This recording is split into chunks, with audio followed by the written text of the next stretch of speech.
So I got my first Alco FB unit from Rapido, and the first thing that I noticed was this large rooftop fan that just was crying to be animated.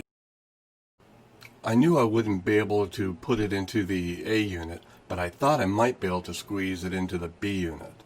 The first challenge was the Rapido Shell's rooftop fan is really one assembly. It looks good, but there wasn't anything I could really do to salvage the parts from it except for the top screen. So I cut out the original plastic fan housing and made a new fan housing using brass shim stock that I used a roller to make it of the same diameter.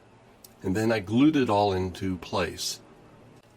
Then I added a brass rim around the top of the housing like the original and glued the Rapido's original screen back on it, filled in all the edges, and repainted the shell. On the inside, I made a styrene bracket and mounted my 5mm stepper motor. The real challenge began when I tried to figure out how to fit all the electronics inside the shell.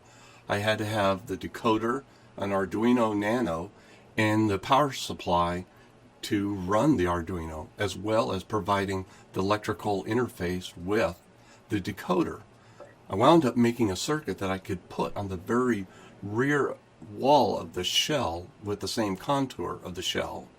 Here's a schematic of what's on that board. It's made up of two parts.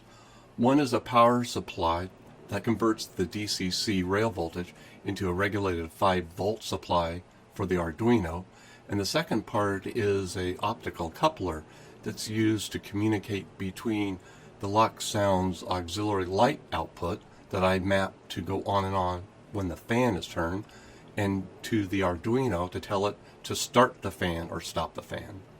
For those who are familiar with the Arduino, you may notice I have the stepper motor connected directly to it, which it's not designed for the type of current that even this small stepper motor would draw.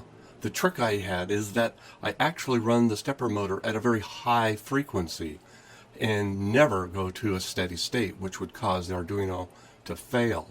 In fact, the way I stop the fan or slow it down is by raising the frequency up to the point where the fan can no longer go. In some cases, the fan's not actually even rotating. It's actually just rotating back and forth so quickly it gives the illusion that it is changing speeds. I'll close out my video by re-showing the fan in operation, but this time with the actual Loksound decoder sound and control.